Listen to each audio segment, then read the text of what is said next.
আসসালামু আলাইকুম। দূরে কাছে যে যেখানে বসে এই মুহূর্তে ভিডিওটা দেখছেন তাদের সবাইকে মাহফুজা কিচেন ভিডিওতে ওয়েলকাম। আজ টমেটো বেগুন দিয়ে পোয়া মাছের চচ্চড়ি করব বা মাখো মাখো করব, যে যেভাবে বলে। এটা একটু ভুনা ভুনা এরকম চচ্চড়ি ভালো লাগে পোয়া মাছটা, ঝোল ঝোলের চেয়ে। ঝোল ঝোলের এক স্বাদ, এরকম চচ্চড়ির আরেক স্বাদ, দুটোই ভালো। একদম অল্প মশলায় অল্প তেলে আমি কিভাবে এই পোয়া মাছের চচ্চড়িটা করেছি সেটাই আজ আপনাদের সাথে শেয়ার করব। এখন আমরা মূল রান্নায় চলে যাব।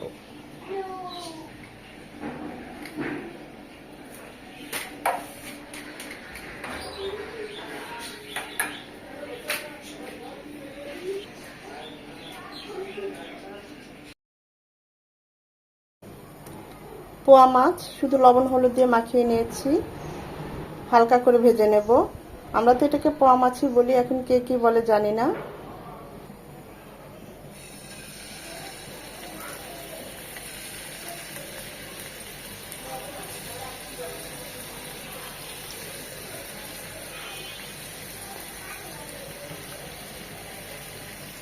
জাস্ট এপিট উপিট 1 মিনিট 1 মিনিট করে ভেজে নেব।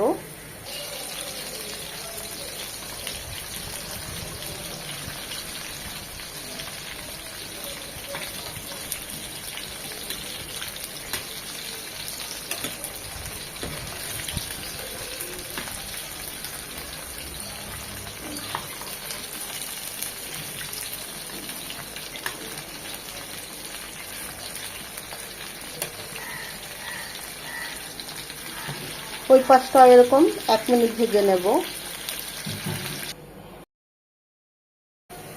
মাছ ভেজে যে তেলটা ছিল সামান্য, ওই তেলে আমি বেগুনটা ভেজে নিচ্ছি।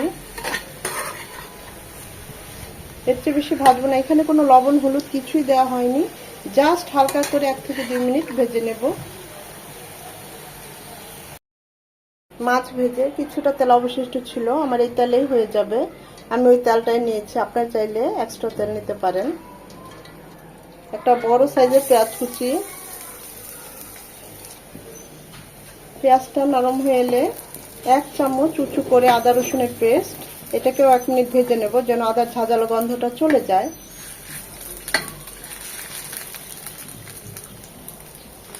আদা রসুনটাকে 1 মিনিট ভেজে নেওয়ার পর এখানে সব 1 চামচ করে আছে, শুধু মরিচ গুঁড়োটা একটু কম আছে, পানি দিয়ে গুলিয়ে দেব।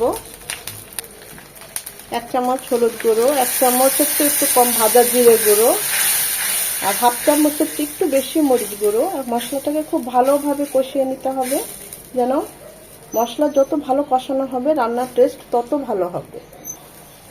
মশলা কষানোর এই পর্যায়ে দুটো টমেটো লম্বা করে 4 ফালি করে নিয়েছি, মশলার সাথে ভালোভাবে কষিয়ে নেব যেন টমেটোর থেকে কাঁচা ভাবটা চলে যায় আর ভালোভাবে কষে। মশলার সাথে টমেটোটা খুব ভালোভাবে 3 থেকে 4 মিনিট কষিয়ে নিলাম। যখন একদম এরকম টমেটোর সাথে মশলা মাখা মাখা হয়ে যাবে, তখন আমরা যে বেগুনটা হালকা করে ভেজে নিয়েছি সেটা দিয়ে দেব।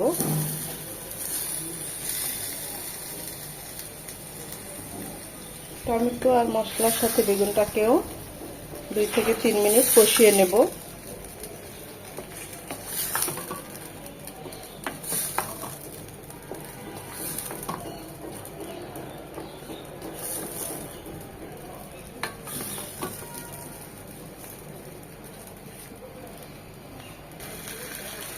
মাঝে অবশ্যই আরেকবার নেড়ে দিতে হবে, তা না হলে কিন্তু নিচে লেগে যাবে।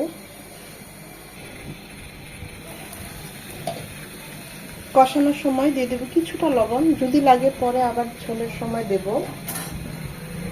এতে বেগুনটা আর টমেটোটায় লবণটা ঢুকবে।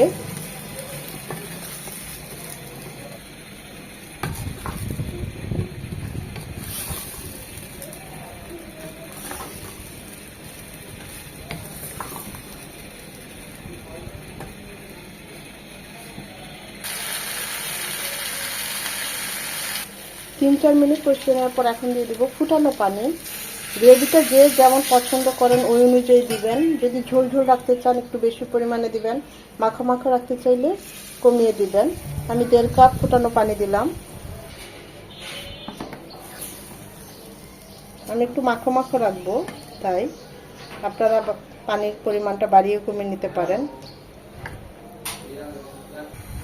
ফুটে আসা পর্যন্ত অপেক্ষা করব। 2 থেকে 3টা বলক আনিয়ে নেব, কারণ আমরা যখন মাছটা দেব তখন কিন্তু এই টমেটো আর বেগুনটা নাড়তে পারবো না, তাই যেন এটা পুরোপুরি হয়ে যায় ওই অনুযায়ী 3-4 মিনিট ভালোভাবে জাল করে নেব।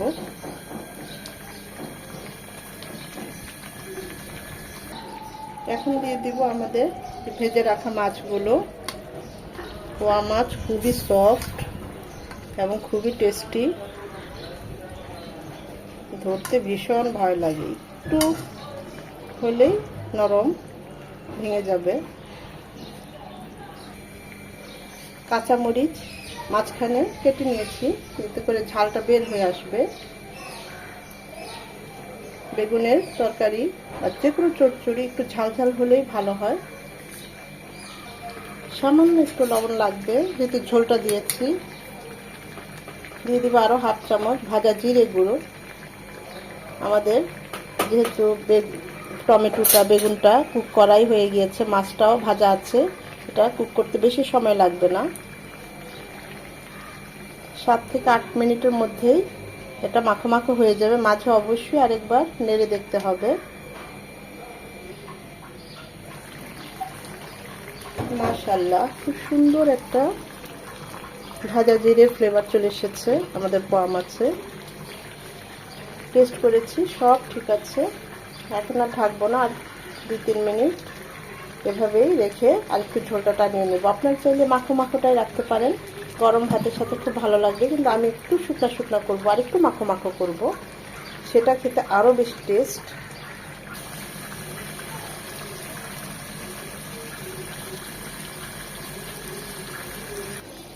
খেয়াল রাখতে হবে আবার নিচে যেন লেগে না যায়। আমি তো এই মাখো মাখোটাই রাখবো। সব শেষে ধনেপাতা কুচি দিয়ে নামিয়ে নেব।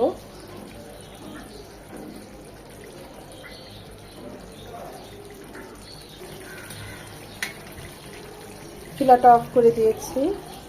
আমি তো এখানে বেগুন দিয়ে করেছি, যারা বেগুন পছন্দ করেন না একই রেসিপিতে এখানে আলু, সিম, ফুলকপি যে কোনো সবজি দিয়ে এভাবে পোয়া মাছটা রান্না করতে পারেন।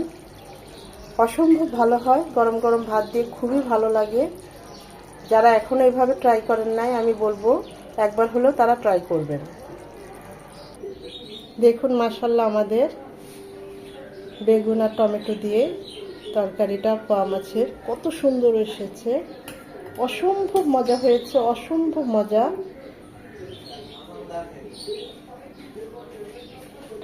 আমি তো বেগুনটা একটু হালকা ভাজা দিয়ে নিয়েছি, আপনার চাইলে শুধু কষিয়েও নিতে পারেন, তবে ভেজে নিলে খুব সুন্দর একটা ফ্লেভার টেস্ট ক্রিয়েট করে।